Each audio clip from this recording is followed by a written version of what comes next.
So the recording has started. All right, welcome everybody to the first lesson of the Improvers Club. This has been a long time coming. Mex and I have been discussing it for a few months, and life has its own way of getting into things or getting in the way of things. But we're finally here, and we're going to be doing these. Some admin notes on these. First, we're going to try and do them weekly or every 2 weeks, just depending on my availability of other people, those sorts of things.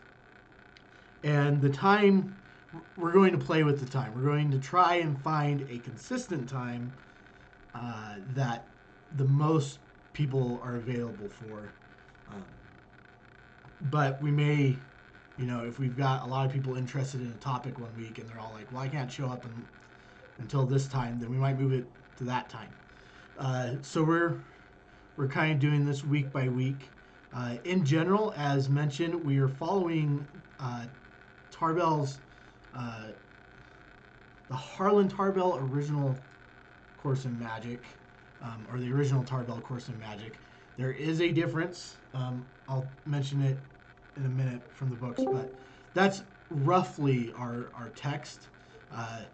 We aren't going to necessarily follow it from page 1 to page, I think it's 1059 on the PDF I have.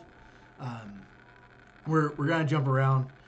We're going to cover different topics, and but that's kind of where we're going to use as our home base for materials. Also on that note, I've been doing magic on and off for close to 23 years now. I am far from being an expert. I know a lot of things about magic.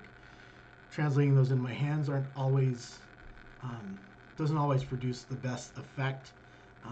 And so my goal here with this club and the discussions I have with Mex was that I'm a facilitator here. So if somebody here has something they want to offer, something they want to teach, think that I'm not explaining something quite right and can add some valuable insight and feedback, please do. This is not supposed to just be me shouting at the screen and then you guys being like, why are we wasting our time?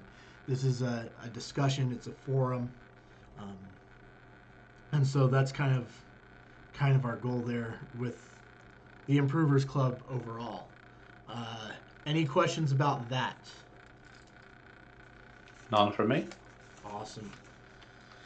Cross that off my notes list. Next, history of Tarbell. This is kind of getting into today's topic. Like I said, we're using the original Tarbell Course in Magic. It's available as a PDF. It's freely and openly available. It's not like a pirated PDF. And what this course is when Tarbell originally did the course, and many of you probably already know this, it was kind of a by-mail thing, and he would send you lesson 1 for a month and then lesson 2 the next month, and you're subscribed. And after he was done with that, him and others kind of just stuck them all into a single volume, which is the original Tarbell Course in Magic. Do you know, Frank? Do you know how Tarbell got that job? I don't. The original creators of the course were speaking to Harry Houdini. They asked him if he was willing to do it, and Houdini actually recommended Tarbell. Wow. Man, that would have been really different if it was the original Houdini Course in Magic. Yeah. I think Houdini passed away a couple months after he was approached, so. Wow. I think this was in 26. Yeah, that sounds about right. Is mid-20s, at least. Well, awesome. That's something I didn't know, so thank you for sharing that.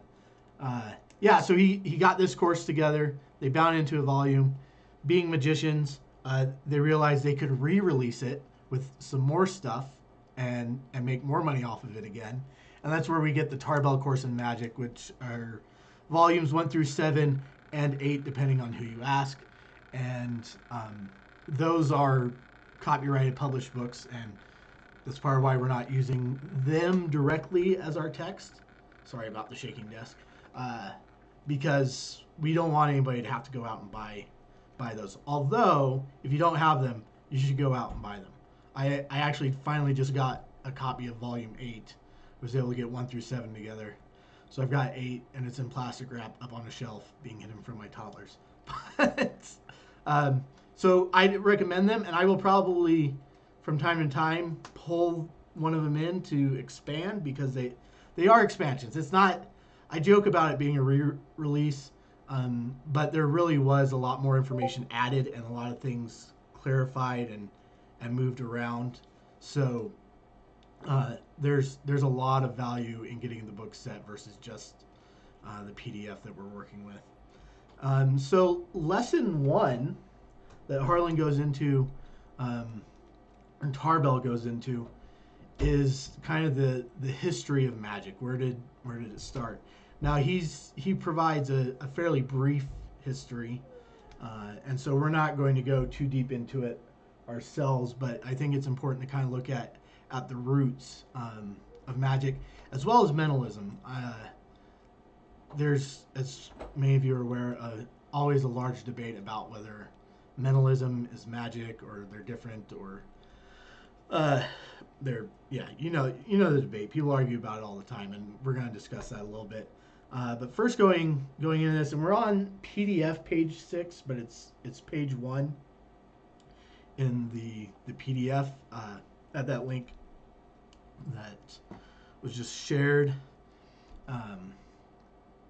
And the basis of magic, as we kind of know it in human history, is through various religious traditions and rites and rituals. And regardless of your thoughts on any of those things, that's kind of where magic started. People were trying to add value, try to be more impressive, try to be convincing. Certainly there were people who were genuine believers, as well as outright charlatans who were just using these methods for personal gain. But there's this religious basis behind magic and its beginnings. We see it mentioned quite a bit in the Bible. Interestingly, we see it in the Bible mentioned both in positive and negative context, and a lot of people don't actually understand that. We think a lot of times that the Bible is very like, oh, the magicians are horrible, and it does say that in some places, but it's talking about very specific groups, because there were also people who in the Bible were referred to as magi or magic men or magicians that religious leaders and kings would consult with. The three wise men who came to the birth of Jesus are arguably astrologists, well-educated men from the East. So we actually do see some positive context there, but in whether it's positive or negative, magicians are kind of viewed as these people who have this secret knowledge that allows them to do things that other people can't do. And as magic weaved its ways through several other societies, that's kind of an overall theme. And even today, as an art form for magicians, we're people who know something and can do something that other people can't do. That's part of why magicians just inherently are so protective of secrets. Even when you're not super protective of them, there's still some importance of knowing something that the audience doesn't know. And so that same sort of, like I said, theme comes up. We start to see a split around the medieval times where magicians become more performance based, as some people stop kind of believing in those things, as the Christian church at the time, the tradition becomes very anti-magic. There's a point in history where they are very folk magic, and traditions need to go out the window, and it becomes this sort of performance thing where it's like, look, we're not claiming to have any relation to God or the gods. We're just doing something that looks cool. And that's kind of what has rolled into what we do today. And of course, there's a lot of modern magic history. Tarbell and Houdini and people like Copperfield more recently. Um, and there's kind of a stark contrast that a lot of people see that like magic today is a bunch of guys doing card tricks in their mom's basement. Um, but that separation isn't actually that uh, distinct for a lot of people. For those who are familiar with Jeff McBride, I don't know if you were able to watch the documentary we had a couple months ago for a watch party. But Jeff is someone who is very focused on the storytelling aspect of magic and the ritual aspect of magic, and he knows it's all tricks. He's got his his silks and his cards and his sleight of hand, but he uses them to produce an emotional and a ritualistic type of response amongst people, whether he's on a stage or in a drum circle. And so we still see some of this connection back to the ritualistic roots of magic. Now, briefly, I want to talk on the mentalism topic, and this is because I fancy myself a mentalist. I don't know that anybody else would, but I do. And mentalism kind of came from a different path, but sort of the same path. And like I said, depending on who you ask, everybody's going to have a different understanding or version of these events.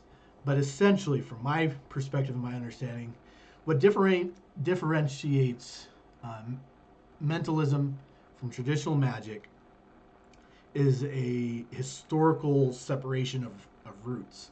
Whereas magic is kind of, it kind of came through this, these rites and then entertainment and then art.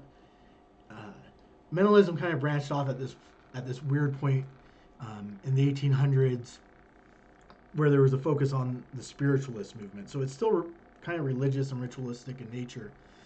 But you have the spiritualist movement, which is focused on communicating with the dead. That's what it's focused on. It's people miss their friends, they miss their families. Lots of people died in the 1800s that would not have died if they were alive today. Death was a very much more common thing that people were intimately familiar with. And so the spiritual movement finds this context to build itself. However, most spiritualists, and I won't say all because, again, I'm not making comments on people's beliefs, but many spiritualists were openly debunked. Harry Houdini, who we've discussed, spent much of his career destroying these spiritualists and showing that like they were faking it and it wasn't real. And that movement, though, kind of as it had to move into we're just doing it for entertainment sort of phase that magic had to go through. That's where we start to see mentalism come from, where these people are speaking to the dead, and then that kind of naturally lends itself to seeing the future, being able to move objects without touching them, because you had dead people ringing spirit bells. Well, that's been disproven. So now instead you're ringing the spirit bell, those sorts of things, and so it evolves separately. Now both mentalism and magic are kind of at this point where they're performance arts, they are entertainment. And so a lot of people now intermix them. And I don't fault anybody who says like mentalism is just magic tricks with the brain. I'm fine with that perspective because I think the lines are very gray and very blurred between the two. But mentalism in a lot of ways still does ride on that, well, maybe we're real sort of feeling. And if you know any mentalists who focus a lot on readings, they ride on that a lot. And readings are, cold reading is the art of basically being able to tell somebody about themselves without knowing anything about them. And it's a lot more than just making generalized statements that are true about everyone, which is a misconception. But readings in a lot of ways are really being able to tell somebody something that you shouldn't know, and then getting further information that you shouldn't know, and they don't realize that you now know, and they don't realize they gave you that information. And so readings in some ways, kind of blur that line. So that's just my brief history of magic and mentalism. Uh, as I've come to understand it, there are thousands of pages of books written on the topic. I have books in the mail right now because I'm constantly trying to read and get this information into my head and to kind of learn this stuff because to me it's super interesting, especially like you get in a room with some mentalists and you try to say mentalism and magic are the same thing, and they're gonna start shooting you. Like they're gonna stab you with their Russian roulette knives, and it's bad. So it's like, why are they so stubborn about that? Why do they care so much? There's got to be a valid reason. I'm the type of person who assumes that if somebody believes something, there's probably a good reason they believe it. It might not be true, it might not be right, but there's probably a really good reason why they believe it. So I want to know what that reason is, so I can entertain it and see if maybe it is a good reason. So, anyways, that's kind of the history. And then that brings us up into the modern magic era. I would say we're still kind of in that era where social media is influencing things in a lot of different ways that we have yet to fully see how it carries out. AI technologies, app tricks are all sort of, I think, changing the landscape of magic. YouTube certainly changed it. But I think we're still in this general era that comes around in the early 1900s where magic is firmly cemented as an entertainment art form. It's something that anybody can learn. You've got subscription courses that people are buying. You've got magic kits starting to come out. You have people like Harry Houdini, who are these household names of magicians. So magic isn't just like the weird guy in the village. It's this guy who's has stage shows and is traveling around the country. And so we're kind of in that era now. And Tarbell is given this opportunity, and I learned today that Harry Houdini recommended him for this opportunity to build out this course. And a lot of what he talks about is still very, very relevant to us today as magicians. His approach is he says he takes magic as a science. And we've actually had some recent, discussions in the Magic Theory channel that kind of cover this topic. But it's very formulaic in that if you do this sort of move and combine it with this layer of patter and you've got your audience at this angle, you can pull off this sort of effect. It's a lot less loosey-goosey than, smoke and mirrors even. Much more mirrors than smoke, if you will. And so that's the approach he's kind of trying to take here. And he doesn't always dig like, this is a theory course. This is very, in many ways, a technician's mechanics course. Like, here's the moves, here's some good patter. Learn to do it with the patter, but change your patter. There are books more recently that go into theory and principles and foundations. This is just kind of a layer above that. And going to page, let's go to page 10 in the PDF, if you've got that pulled up. He gives a few tips, and these are things that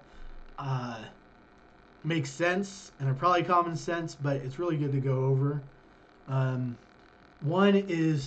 The first one is to study in earnest. Actually, backing up, he talks first about having a professional attitude. So again, he's taking this from a scientific approach, like it's a job, like he's an engineer. You don't have to take that approach. This is an art as much as it is a science. But the point, I think, there is that you take it seriously, not being somber and I'm the magician, but seriously as in, like, you give it respect, you give it time, you practice, you do the things he's going to list here in order to get the results you want. You don't just, like, break open a deck of cards once a month and then get mad when you can't pull off a double lift in front of that cute girl at school. You got you got to put in the work. That's the point of having a professional attitude. You have to put in the work. And so the first thing he describes in doing that is study in earnest. And so this means read the books, watch the videos. You'll see a lot of people, not just here, but in local magic clubs, the Magic Cafe, Magicians Forum, Facebook groups, anywhere, a lot of people will say, read the books. And it's like, well, I don't want to read the books. I want to watch videos. I'm the same way. I want to watch videos. I'm very visually oriented. I think it's part of what has drawn me into magic. And I think it's what's happened to a lot of magicians are visually oriented. So reading the books is like, that's boring. But books have this unique or this weird characteristic where you can condense a lot more information into them. You seemingly can with videos. Videos kind of have to be a little more directed, and you get what's in the frame. So read the books. That's my takeaway there. Look for the details. If you've got one move that you're trying to learn, don't just go to the source that's teaching you that move. Like you've got a Penguin Live lecture, that's great, but they're probably in that lecture going to mention where they got that move from. Go find that book. Go find that video.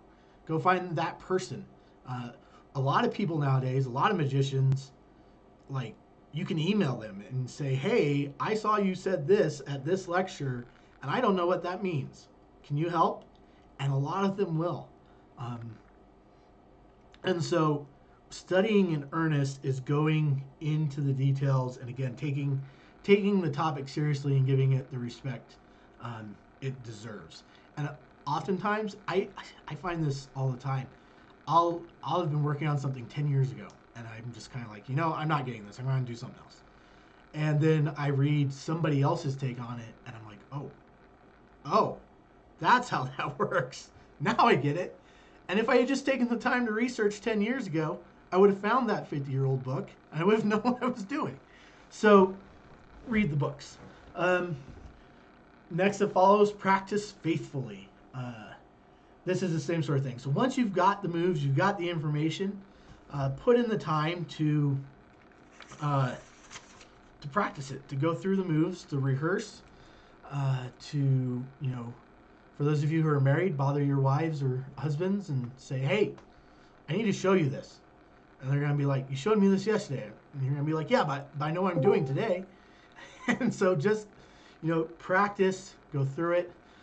Tarbell, he talks about using a mirror. He says if you're not using a mirror, it's a waste of your time. We, again, in the age we live in, we've got cameras. We can see exactly how we look on the screen. And if we want to see, the camera's naturally at an upper angle.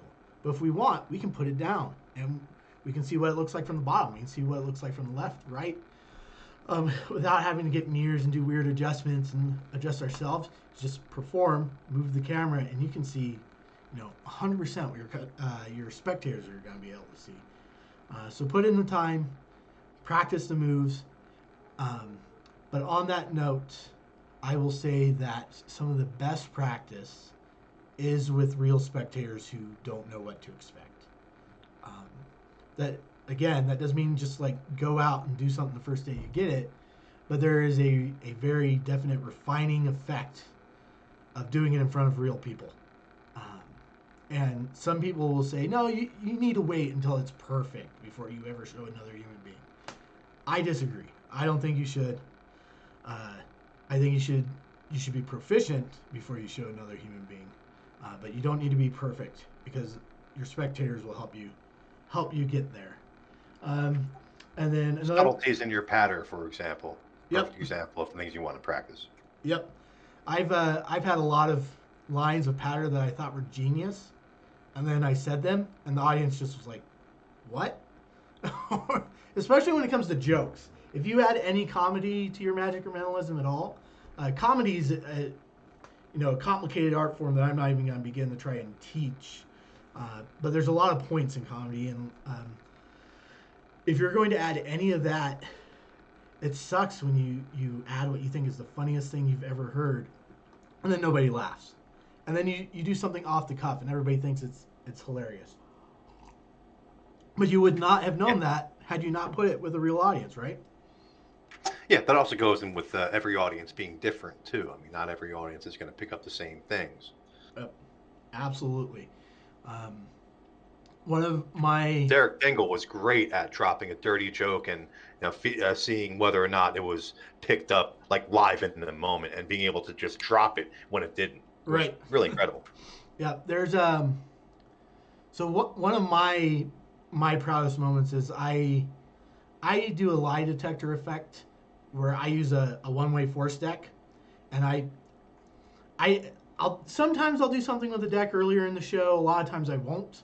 I'll just pull this deck out, spread it face down, and say, "Hey, pick a card," and they just grab a card, and then I throw the deck in the box, and it's no longer a thing, and I have them write the card down on a big piece of paper, so it's nice and big, everybody can see it. Uh, they'll hold on to the card, but the card goes into a pocket, and now the deck of cards is out of play. They've they've written down a thought of card. That's kind of the impression there. And then I go into this lie detector bit where I'm trying to read their pulse or their smiles or their eyeballs or whatever the case may be. Like, it's all BS. I know what their card is. I use the one-way force deck. But I've gotten 10 minutes out of a one-way force deck because I played the audience and I used lines that were specific to them that I knew were going to be hilarious. I've got a video on my YouTube channel where I did it when I was in college, and it was a college group I was familiar with. But there's a lot of that, I like to bring up a female, and out of context that can sound creepy, but there's a lot of play there that's just funnier when it's a guy and a girl. And the whole point of that story, of me bringing up that effect, is that I used a one-way force deck to get 10 minutes of material where people were laughing the entire time. I had audience members screaming, "I want to be a magician!" Like, great stuff. And all of it was built from being in front of an audience. So, can you guys still hear me? My video seems to have frozen. No, you're good. Okay, is my video unfrozen? Yeah. Okay, now it's No, unfrozen. you're not frozen. No, okay. It's OBS sometimes Yeah, it's all looking fine, man. Keep going. does things. Okay, so enough of that rant. The next point: don't overlook the smallest details. I've kind of already mentioned that the reason you study earnestly and you practice faithfully is to cover the little details. If you're taking care of the small details, the big ones kind of take care of themselves because they're the path to get to the small details. And the small details also have a much larger effect than we sometimes realize. For those who may be unaware, there's an effect called the uncanny valley, where the closer a thing gets to looking real, so whether this is a video game or a TV show or a drawing or an AI robot named Sophia, whatever the case may be, the closer it gets to looking like it's human or whatever its counterpart is in reality, there's this chart where it looks more realistic, and then it drops before it could theoretically perfectly match reality. And that drop is called the uncanny valley. And it exists because of the little details.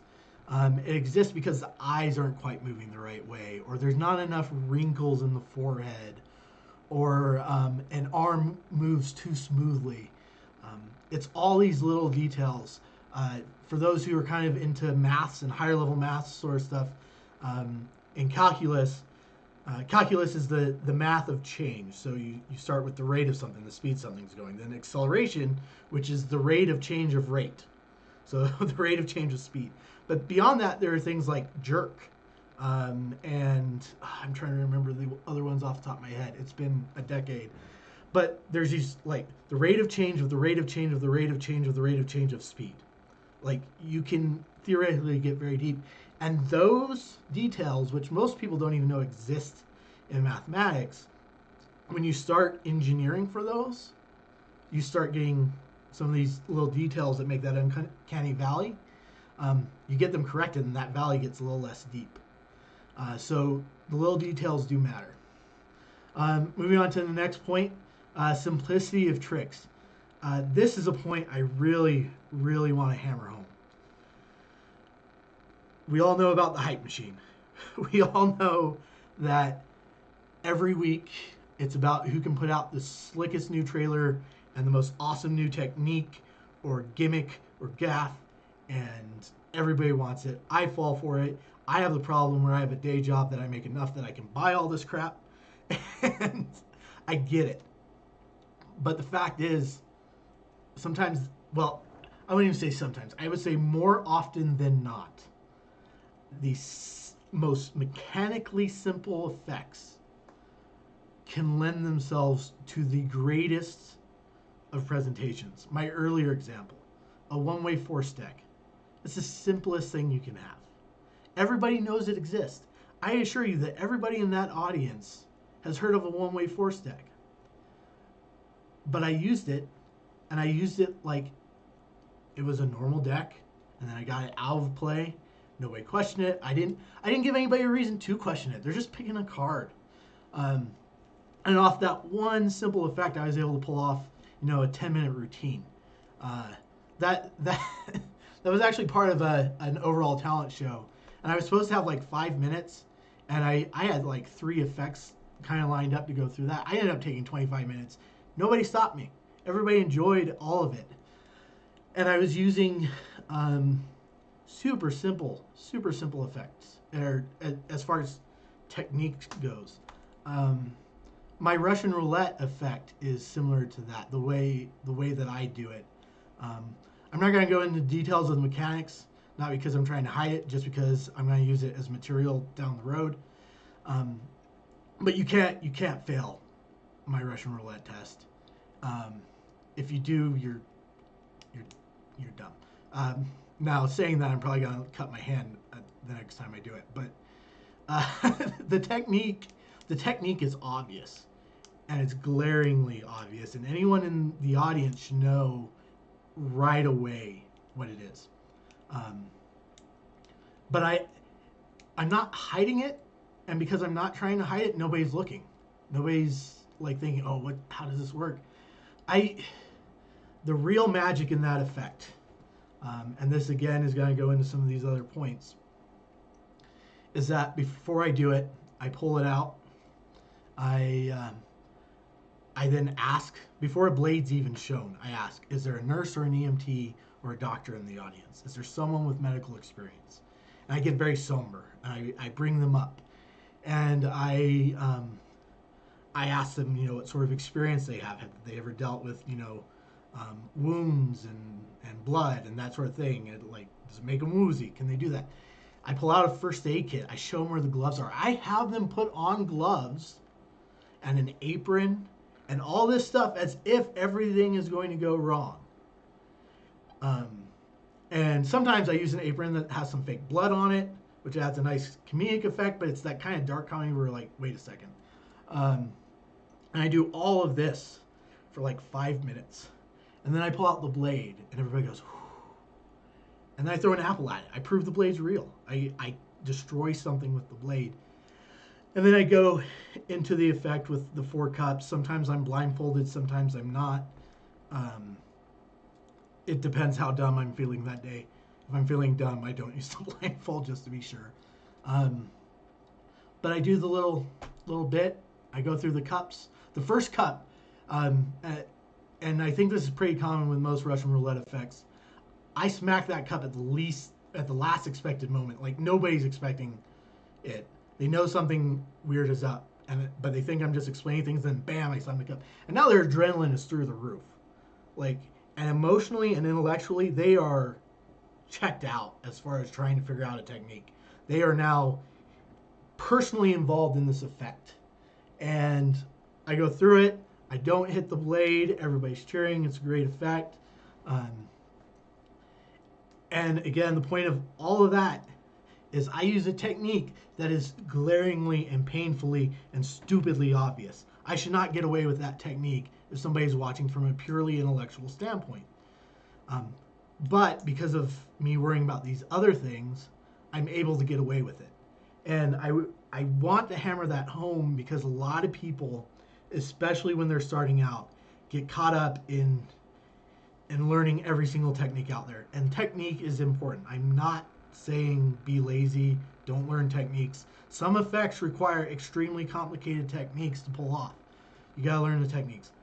But you choose your techniques off of the effect you want, and you can have really simple secrets to worry about and really impactful effects at the end. All right, so next is kind of naturalness and performing. I've already kind of talked about this. When you're doing magic, when you're doing mind reading effects, um, just do it like it's normal. Like, why wouldn't you do the thing that you're now doing? This is something I like. I haven't gotten much into hypnosis because I run into this problem. I'm like, um, I don't know that I believe myself enough when I try to do hypnosis for the person to be convinced and believing and hypnotizing all that stuff. But a lot of these things, like the force deck, I just pull it out, have them pick a card, throw it in a box, and nobody questioned me for probably several reasons. Some people were probably polite. Other people, it never crossed their mind to question me because I didn't give them anything to question. I didn't act like I was doing anything weird. I just had them pick a card.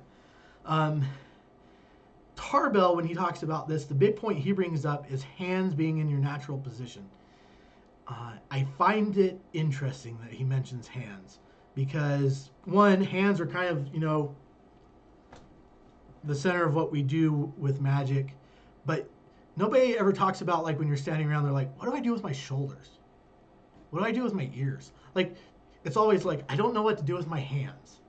And I think that's because our hands are supposed to be active things. I talk a lot with my hands, and I've had to pull back some. I used to get criticized a lot for it because I was always. And you guys have seen this in the last 30 minutes. I've been talking with my hands. But I think that Tarbell's really onto something in that if we can figure out what to do with our hands so that they feel natural, the rest of us will feel natural. Our body will relax. Our breathing will relax because we won't be like this stilted like robot trying to figure out what to do. Okay, so then he goes on to talk about, he says practice every day using mirror. We already talked about, you've got cameras. Every laptop's got a camera. You can go to Walmart and get a camera for like $10. Cameras are everywhere. There's really no reason not to practice from the perspective that people are going to see you at. And also practice every day. It doesn't have to be for hours. You get people, like Richard Turner, who always has a deck of cards in his hands. But Tarbell says 15 minutes, and I think 15 minutes is great. Now, some days you need to put in a couple hours. Like, that's fine too. But don't feel like you got to put in a couple hours every day. Just be consistent. He also mentions that practice makes perfect. And a lot of people will be like, well, practice makes permanent. There's an implied understanding that you're practicing correctly. Okay, so perfect practice makes perfect. Exactly. So as long as you're practicing correctly, and this goes back to what we said earlier about studying earnestly, so you're practicing correctly.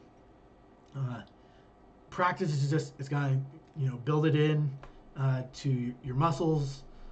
I like the term muscle memory. I know some people don't, but that concept of you do something repetitive enough, you're just going to be able to do it without thinking about it.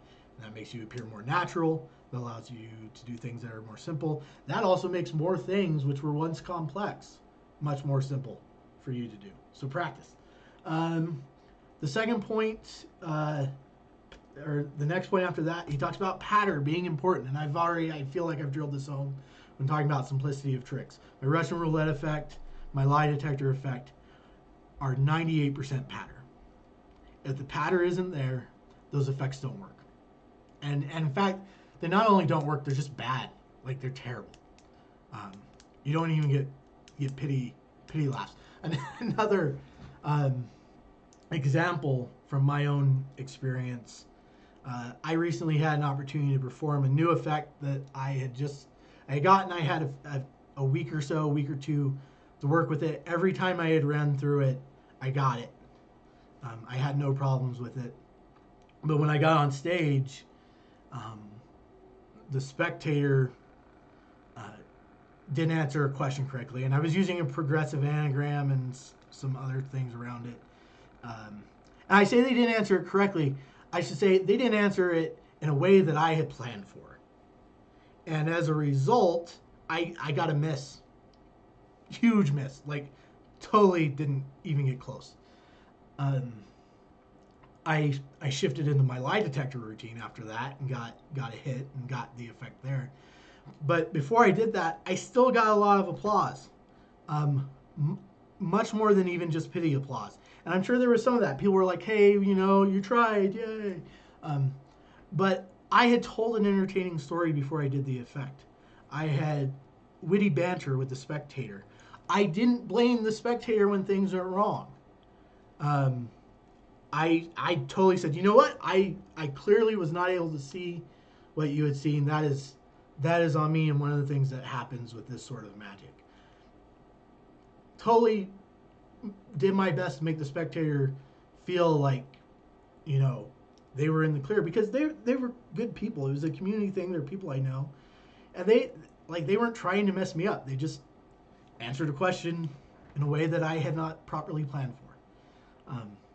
And all of that falls under patter, at least from my perspective. Anything that is not the literal physical mechanic of the trick is patter. How you move your body, how you block yourself across the stage, all of that is patter. So patter is not only important, but in my humble opinion, patter is the most important. Going on again, be sure of your trick. I thought I was sure of that trick, and I was not. And I got a miss. And that's okay, but it further drives home the idea that you've really got to be sure about what's going on. Like the lie detector thing, I pulled it out afterwards because I knew I would get it. And I knew that I could continue the story I had been telling, and I would be okay. And the audience would get to see something mysterious actually get carried out correctly, and kind of have that impact. And it helps build my confidence, so I'm not walking off stage like, oh crap, I am a terrible person. Why did I sign up for this?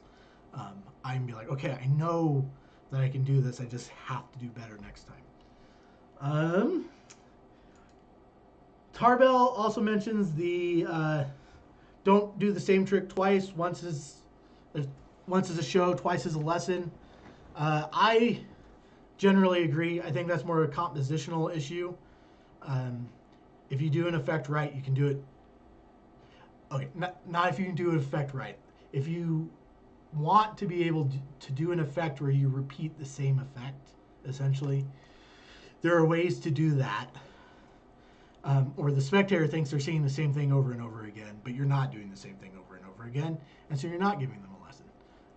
So, like I said, that one's not as big a deal to me as pattern and simplicity, but there is some value there.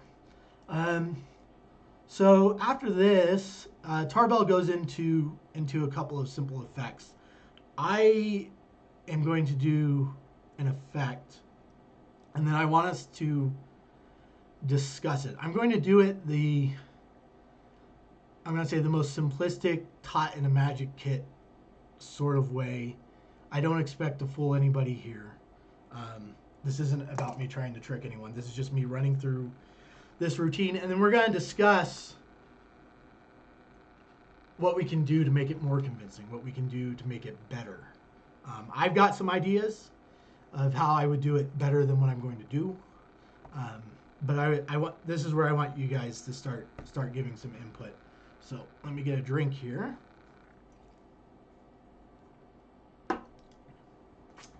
I need a volunteer. Someone who is willing to let me pretend to read their mind. All right. See you, Black Bell. All right. So we're going to start with everybody's favorite thing. We're going to have you pick a card. A can? Yeah, a can. Any card at any. Huh? That's a can. I really do miss when Out of This World was, Out of This World was considered the greatest card trick ever. But just tell me when to stop. We're gonna go through the cards here. Stop. Okay, that's your card. My eyes are closed. I cannot see this card. You got it? I got it. Okay. We're going to put those away. Don't tell me what that card is yet. I just want you to keep it in your mind. I want you to think about it, and then I'm going to ask you some questions, and we're going to see if I can predict. If I can dig into your mind, predict what the answer to this question is going to be before you even know what the question is. Let me write down my prediction.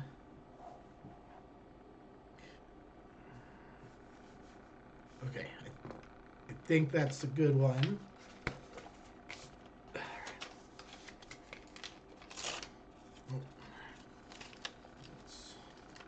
put that there. All right. Here's the question.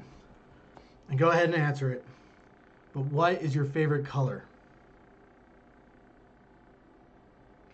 My favorite color is black. Black.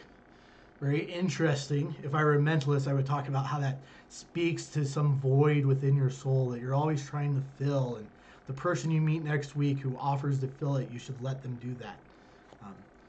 But this isn't a mentalism show. This is a Discord chat. So, before I ask you the next question, I'm going to try and predict what I think you're going to write for that one. So,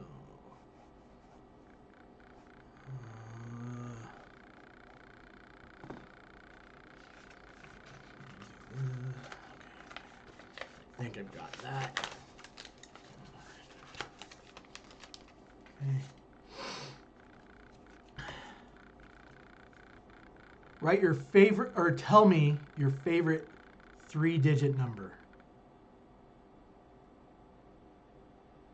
Oh, well, that's actually difficult. Let's go with 298. 298. Are you sure it's not 193? I'm positive it's 298. Okay, 298. That works. Everybody remember 298. And now, I want you to start thinking about that card again. I want you to think about its color and its shape. Don't say it out loud.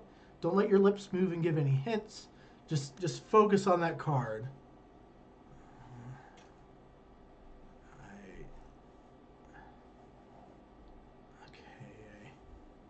Okay, I think I have it. So let me fold this up.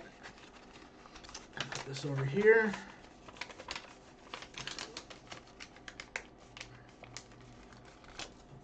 Now, just to recap very quickly, where we're at. I had you pick a card at random. I asked you about your favorite color, your favorite 3-digit number, and before I asked each of these questions, I made a prediction. I wrote them down. I put them all over here. And then my last one where I tried to read into your mind, to pull that card out that you freely selected with no influence or undue force for myself. Let's see how we did. So we've got our 3 over here. All right.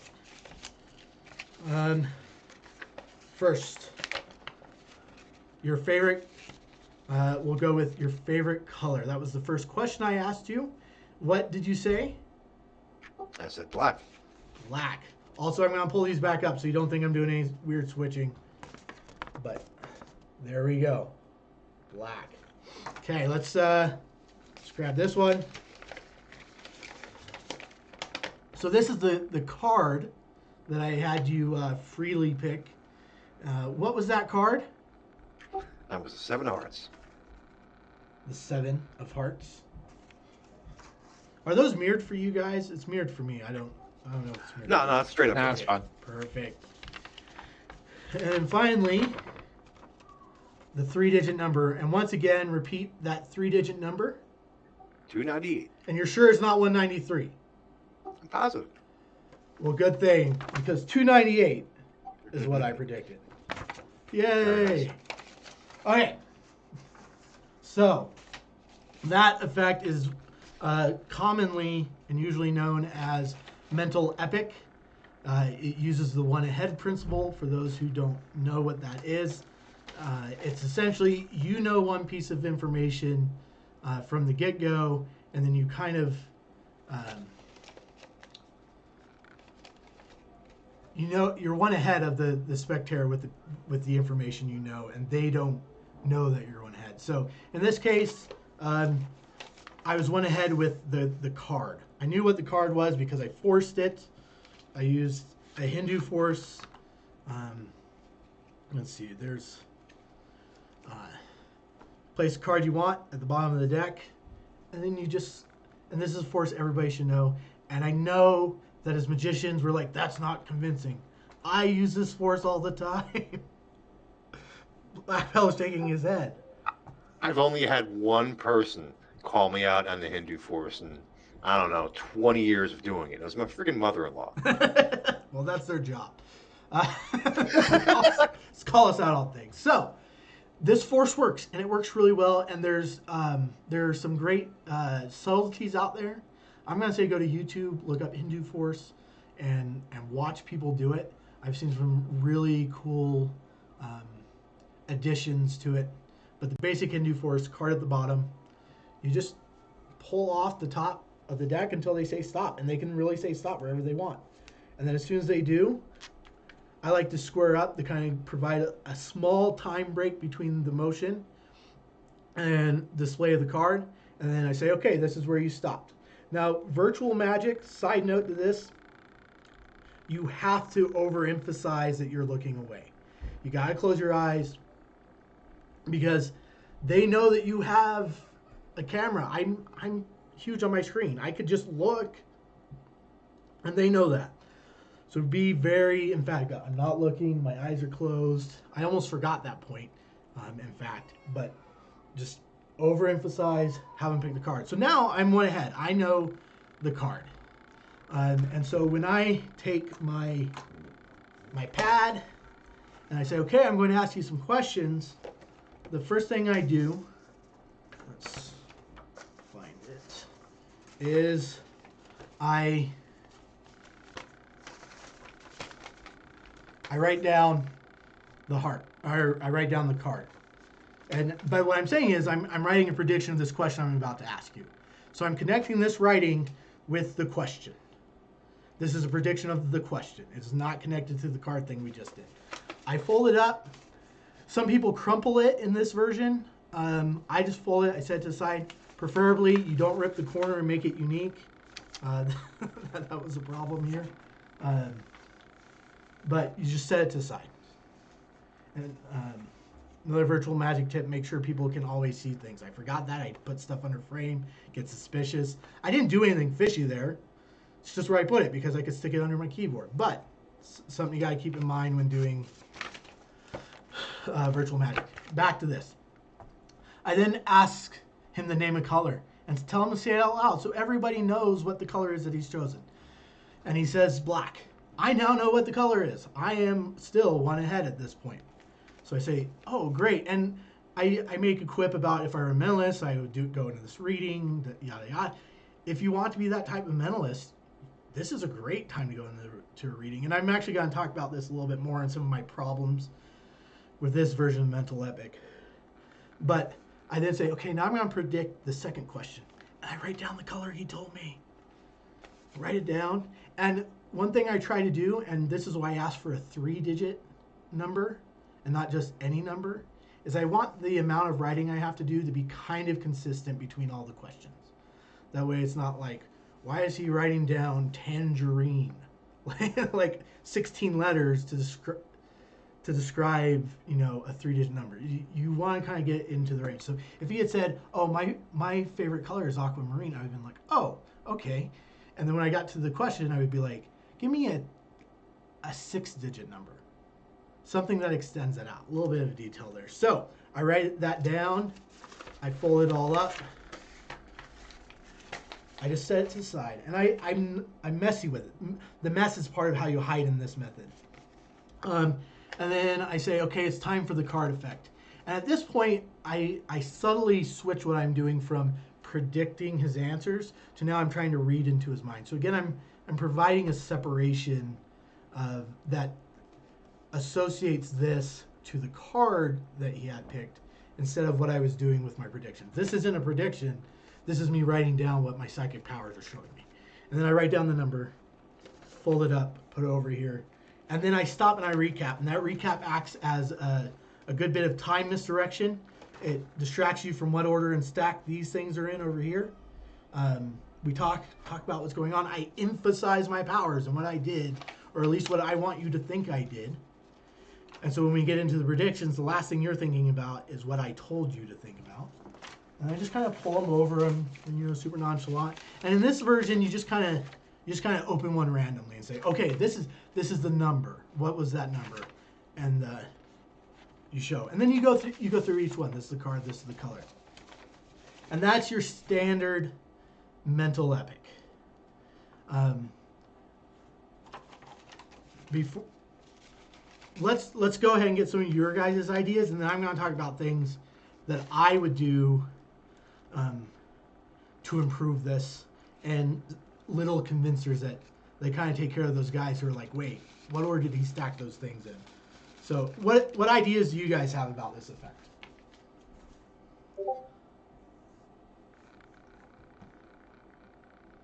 I guess for me, the only query I'd have is obviously the predictions, the order you've got them in. You have to give them a little shuffle at the end. That was the only bit that stood out to me, is maybe giving it away. But obviously in the heat at the moment, people possibly don't spot that. Any thoughts? Yeah. Oh, I should know her name. Mandy. Female comedic magician, British. She was on either Britain's Got Talent or America's Got Talent. And she did this with one of those big poster boards that they have at like corporate meetings with the paper that flaps over. And then she just crumpled it up and threw it somewhere else on the stage. And then she came back to it like 5 minutes later. So at that point, nobody knows what's going on. But it's true. There's this whole like, what if they're watching the order? And I do have a suggestion for that, which I'll go over if nobody else has any other ideas they want to bring up. Yeah, I will bring that up then. Okay. If you use I guess traditional size billets, it'll probably be easier to switch then. Yep. So traditional size billets are a great way to do it because you can switch them. That's where you crumple them a lot of times. My performance are typically where I need something that can kind of be seen from stage, and I'll actually typically use a Sharpie. I didn't use a Sharpie today because the noise it makes is very loud, and so you would know that I'm not writing down what I'm telling you I'm writing down. Yeah, smaller billets are good things. There's a really good move. OTT by Louis Laval is a really good billet move for switching dummy billets with real billets, and highly recommend picking that up. And it's like $14 in 1914. It's super cheap. One thing that I have done is when you fold it up. And quick side note: these pads, they're Kohinoor. I don't know how to say it. They're available at Walmart in the States. I don't know if they're elsewhere. The pages, they pull out, but they can be slipped right back in. And there's just a really cool pad. And if you're ever wanting to do something where you need to print, highly recommend. You can pull it out, print on it, stick it back in. Anyways, what some people will do is they'll write a number, so they'll put their prediction, and then they'll fold it up. And if this is the case, you're going to want to number them 312, but they'll number it.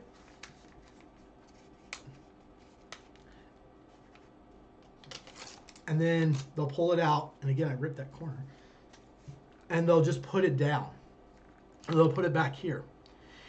And they don't show you they numbered it. You kind of know they did because they wrote something after folding it. But then when they're done, they now have a stack of cards. And you can see this one says 3, and if I had done all 3, I would have a stack that's roughly 312. But then I can be like, okay, which one was 1, and then go through it that way. And so that's a way that you can, a small convincer that you can add. But you now have the problem that the spectator didn't see you write this number on the piece of paper. They don't know that was a match. They don't even know it was really happening, so they can it's probably going to work. It really probably will work that way. Another thing you can do is, prep this real quick. And I forget where I learned this. And I mentioned this last night to some people. I have a lot of ideas that I've learned, and I don't know where they all come from. And it's not that I don't believe in crediting. I really do believe in crediting and giving people their due, because really smart people have made this something that we could all do and take part in. So whoever did this, if anybody knows or finds it, please let us know here in the forum for this week. But again, I can write drop that pen, so we're going to use, no, I got to use a pen, otherwise it's going to work. I can write my prediction. I can fold it up. Oh wait, I missed this. This is why you prep. Okay, so this is going to be... So I write my prediction. I fold it up.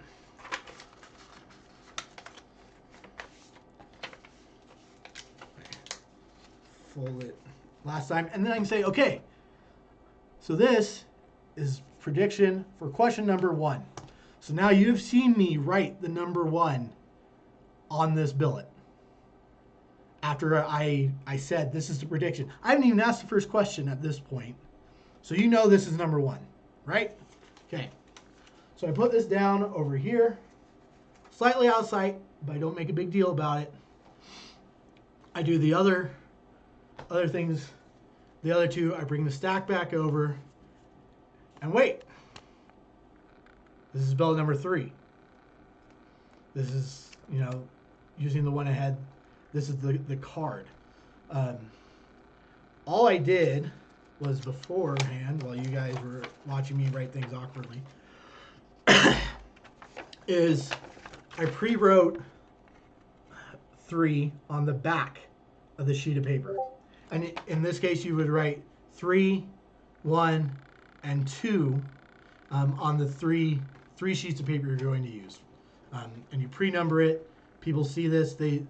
Unless they're really looking for it, they're not going to do it. And you don't be like, hey, I got blank piece of paper, right?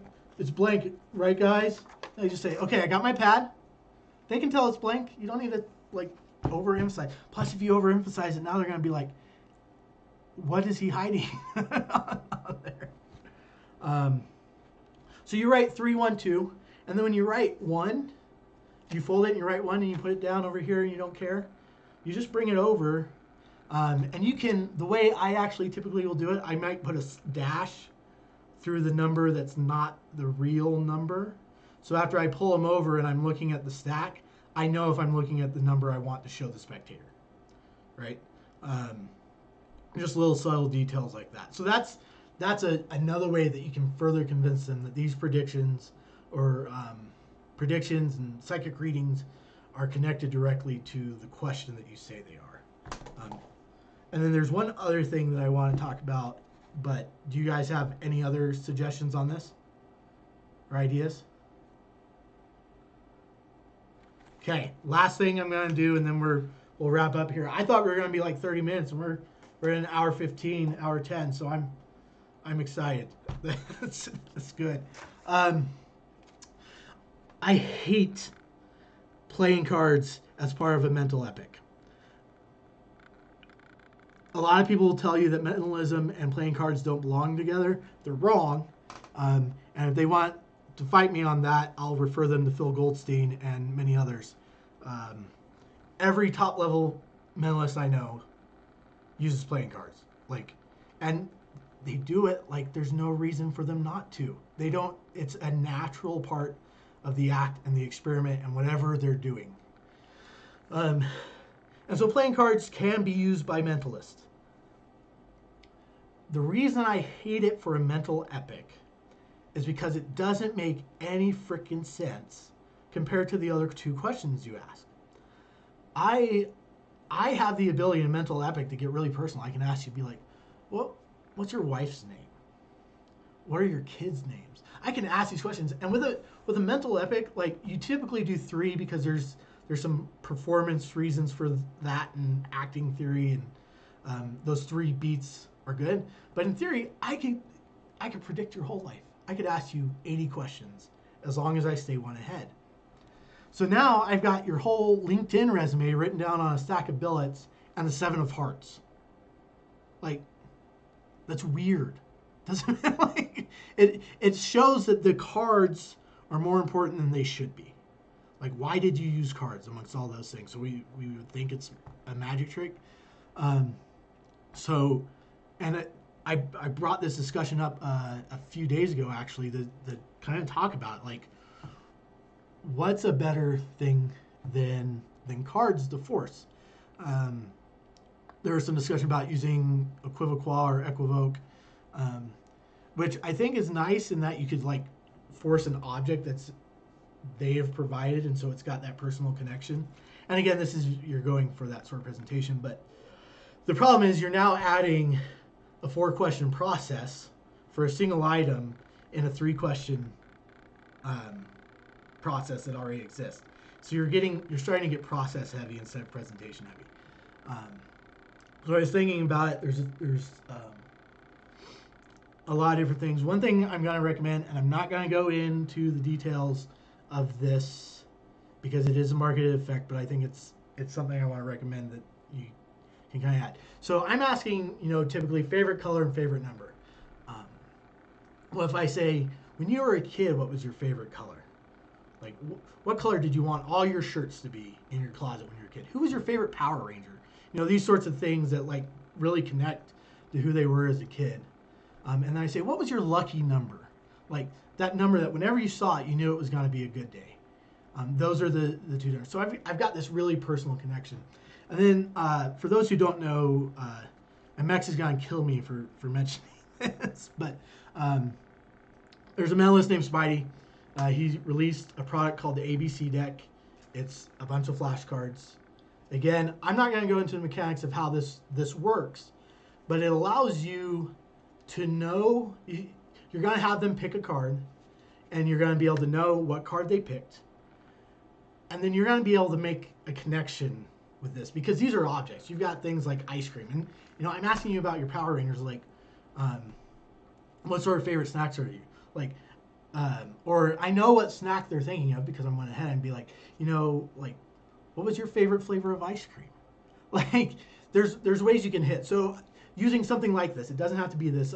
This is my example of trying to bring a better connection to the item that you're one ahead on. I think that's where a lot of these mental epics kind of stumble, is that they use that playing card. I've even seen people just, screw it up. Like, in mentalism, there's a theory a lot of times that you don't have to hit on every single point and every single prediction. So they'll, for the last one, for the first billet they fill out, which is technically the last thing they're doing, which is traditionally reading what card it is, they'll just put a best guess for what that last question is going to be. And they'll just ask a question. They'll put something close, something that they might be able to get a hit on. Excuse me. And then when they're wrong, they just ignore it and move on. They got 2 out of 3. Who cares? That's one approach. I like my hits. It's a personal preference. And so I like doing something like this where you can actually bring some congruence between all three things that you're predicting or reading the minds about. So that's a suggestion I have for Mental Epic. And then as far as today's discussion goes, that's everything I've got. I personally have to peel away for some personal things, but you guys are welcome to stay here, discuss, talk ideas about Mental Epic, about what we talked about, whatever you want. And then in the next couple of days, I will get the date and the topic for the next lesson up, and we can start discussing that, reading that. If 4 weeks from now you're like, oh, I have this great idea about pattern, mental epics, or about pattern presentation, and then you can come back to this thread and comment there. And part of the idea with that is that we can kind of build up this body of discussion work that is easily searchable, easily categorized, and something that we can use for the future. And until something happens, we're going to be doing these for the foreseeable future. And so hopefully you guys got something out of today. And if you didn't, help each other get something out of it after I leave. And have a great day. Thanks, guys. Y'all have a good one. Thanks, Frank. Thanks a lot. I just wanted to ask a question, Frank. Yes. I'm kind of wondering. I was looking through the Tarbell lesson that you posted, and I didn't see the one-ahead principle there, and I wanted to know how this is going to be structured. Yeah. So typically, so the Tarbell course is our foundation. It's our textbook that we're kind of working from, but it doesn't mean that we're married to it and we can only do it. I was, looking at the effects there, and they're decent enough effects, but I wanted to bring something in that had a lot of space for improvements. Like we're able to talk about convincers about which builds for which, overall presentation ideas, fixing the card problem that I identify as a problem. And so these courses, or as we move through, we may, I think next week will probably be lesson 2, but and we may pull a trick from that lesson, but we might do lesson 1, 2, and 3, and then somebody's like, hey, I've got a lot of questions about this topic that's covered in lesson 7, and then we're gonna skip the 7, and we'll talk about 7, and we'll kind of use effects that are both in the course and out of the course. I think my guiding principle for the effect I'm going to show is how well it works to demonstrate the principles that are being taught there. And with this first one, that's kind of there's a lot more freedom for that. So I chose Mental Epic and the one ahead principle. But another one, like when we start talking about coins, I can't do an ambitious card routine to talk about coin principles. So we will swerve closer to the effects that are listed in the PDF as we go on. All right. Okay. Thanks a lot. Was just checking whether I might be on the wrong page or something. Nope, you're good. So. Yeah, the first effect in the Tarbell series is pretty prop dependent, I would say. Yeah. I don't think we have the means to get those glasses and glass coins, just for that specific effect. And I'm perfectly fine with not being married to the effects that are taught in every single lesson. Yeah, and I will try to, along with that, give you guys more detailed warning going forward. So, like, in the future, if we're going to go over, a coin matrix, I'm going to say, we're going to discuss a coin matrix, and we'll do a matrix. And so this one was more of, this is what we're trying to do with these discussions, and this is the history of magic, history of the course, and an effect that shows the principles that are being taught in the course. So, all right. You cut off. Oh, Frank, you cut off completely after you said the word discussions. I was just saying this one is kind of mostly about what these discussions are going to be about in the future, about the history of magic, the history of Tarbell, and an effect that shows the principles that he was highlighting in this chapter. So, like I said, as we go on, like if we're in a card chapter, we're going to do card effects. We're probably going to do the card effects that are in there. But this course is more about improving fundamentals than going through Tarbell's course, if that makes sense. No, it makes perfect sense. I mean, we're still going through the course and the essence of the course itself. We're just, there are certain effects that might not necessarily work in today's world. Like a lot of them be cigarette effects. I mean, cigarette smoking is going away, more and more every day. Yep. So, in fact, I think yeah. cigarette trick is the first one in lesson 2, but Yeah, of course. go buy a. Oh, go cool. buy a vape. Thanks a lot for that, Frank. It's been really good. Thank you guys. I appreciate you being here and making this a success. So, y'all have a good one. You too. Take care. You too. Thanks. Bye. You too.